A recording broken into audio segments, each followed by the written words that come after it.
What's good, everybody? Welcome back to the new and improved workbench. I'll probably do a video on this whole thing later, but it's not that messy right now, which is unusual for me, but that's because I had recently just built this thing and I needed to let the paint dry on the top and everything. But I will rectify that soon because I have a few projects I really want to do in preparation for New Glanta and such. And today we're going to be looking at the Adventure Force Hyperspin. Now, if you've been around for a little bit, you'd recognize this as a similar thing to the Xcess, which was a similar sort of style, but also shot discs out of the top. Not vortex discs or anything, it was just like little foam rings, and it didn't shoot particularly well, but you know. But this is the sort of revamping of it in the new design language of Adventure Force, stroke X-Shot, you know, because X-Shot, Buzzbee, and so on like to do reshells of their blasters in colors for Walmart for Adventure Force. But, yeah.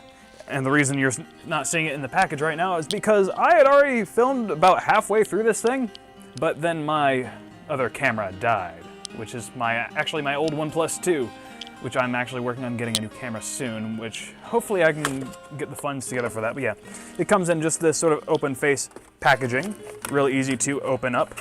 Just slit some tape, fold it open, and then there are these little twists that lock into the shell, and then the darts come in a separate package. It's really easy to open. You get 12 of them. And I do like the fact that the darts are easy to remove, which is a thing that Hasbro needs to learn to do, because I hate mangling my darts whenever I'm trying to get them out of the package. But that's besides the point. Now, looking at this, it immediately reminds me of the old Zombie Strike Flip Fury, which is a holdout from the old sort of Wild West sort of blasters that they were having designed beforehand. And this is my personal one with an orange Modworks kit and some Doominator barrels because I had a dead Doominator lying around. It didn't want to rotate after firing anymore, so I was like, okay, I'll just throw the cylinders in this. And I think it looks really interesting. I'll be painting this later. But the focus isn't on that, the focus is on this. It sort of follows the modern design language for X-Shot. Like this area right here immediately reminds me of the Turbo Advance with that weird flipping mechanism it has in the for the drum. And in the hand, it's quite comfy. About as comfy as the Flip Fury. The angle is a little bit more forward, but yeah. It sounds like it has some power to it. Now, the flip mechanism is a little bit different to the Flip Fury. On the original Xcess, you didn't even have a trigger, you just manually flip it and everything, but this time it locks in place. All this does is it unlocks and partially rotates. You still have to flip it manually, which is a bit of a disappointment compared to the Flip Fury, which I personally prefer as a sort of strong arm style blaster, but that's fine. As long as it performs well and it looks nice, I can get behind it just fine. Feels like it has pretty decent power. Here I've got a stock Flip Fury. Actually,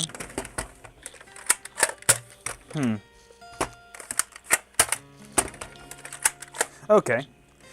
The draw on this is a little bit heavier, and it rotates when you prime rather than after you fire, which is pretty decent. Less mechanically complex inside. Less chance for it to break. Now I'm going to get the darts opened. Load this thing up. It has the nice green Adventure Force darts. And I'm going to do a little bit of test firing just to sort of see how it compares. I'm just going to load up each of these 6 cylinders. Ooh, it's got a nice... That barrel fits pretty darn snug. And that combined with X-Shot darts, which are some of the fastest darts I've seen, even though they are some of the least compatible because they have that weird rubber disc right here. That will be interesting. And they sit pretty much flush. I'm going to grab a regular Elite and see how it compares and how much it sticks out, because that's always an issue, at least with the older Buzzbee blasters, or X-Shot blasters, because they were made for the shorter darts. You have to worry about longer darts getting in the way and jamming your mechanism up. Now, where do I have a dart? Gotta find a dart.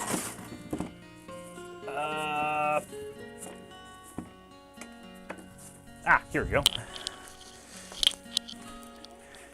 Had to dig around because I'm working on cleaning up my workshop after building this thing. Oh, yeah. Doesn't stick out too much farther. That was one thing about elites and everything. Still not totally in love with the fact that you still have to halfway manually rotate it. But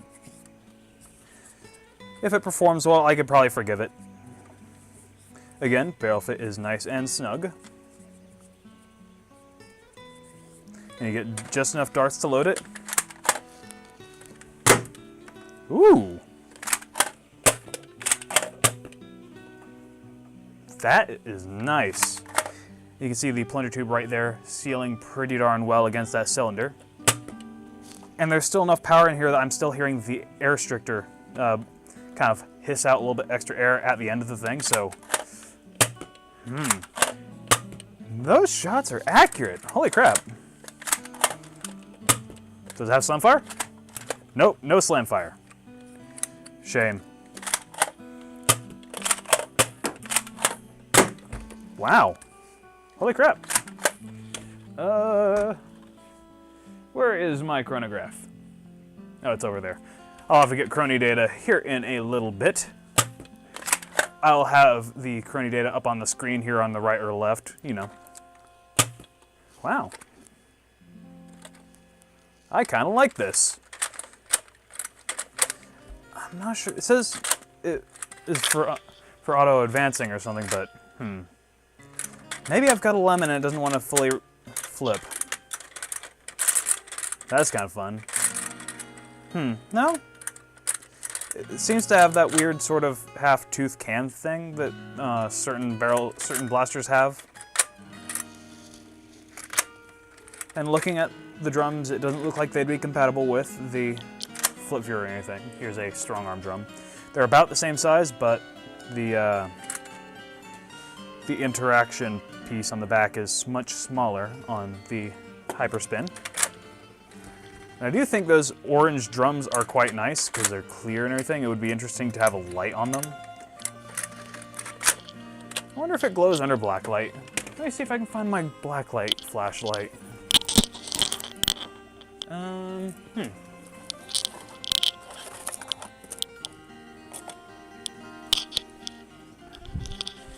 It must be upstairs. Oh well. But yeah, And one neat thing to note, the Adventure Force sticker on here seems to be the exact same size as on the Reflex. And I was working on a version of the low profile holster piece for this blaster. So whatever one is compatible with this one should be compatible with this. So you could actually have your low profile holster thing going on. Here I'm gonna stick that Elite in here and see how it fires.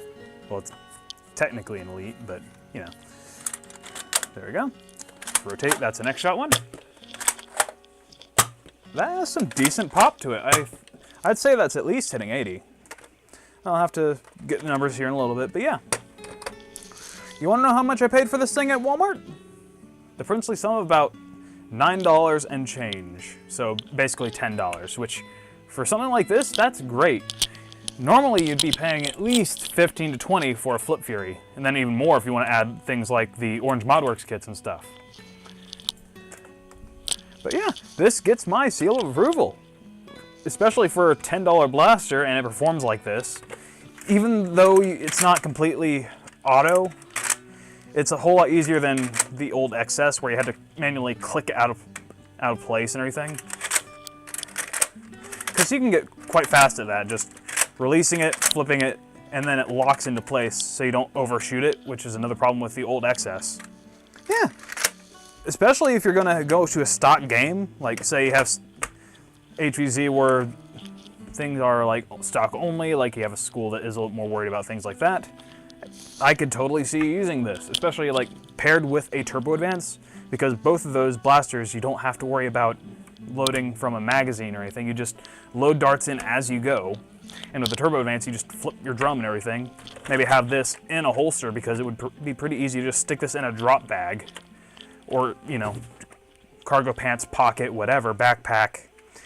And yeah, And I could even see people running this as a primary. The air holes on the back are a little bit, they're mostly open. It would be really easy to add rear loading slots, but then you wouldn't be able to use things like the Xcess because the tips are a little bit stiff, so you wouldn't be able to load from the back.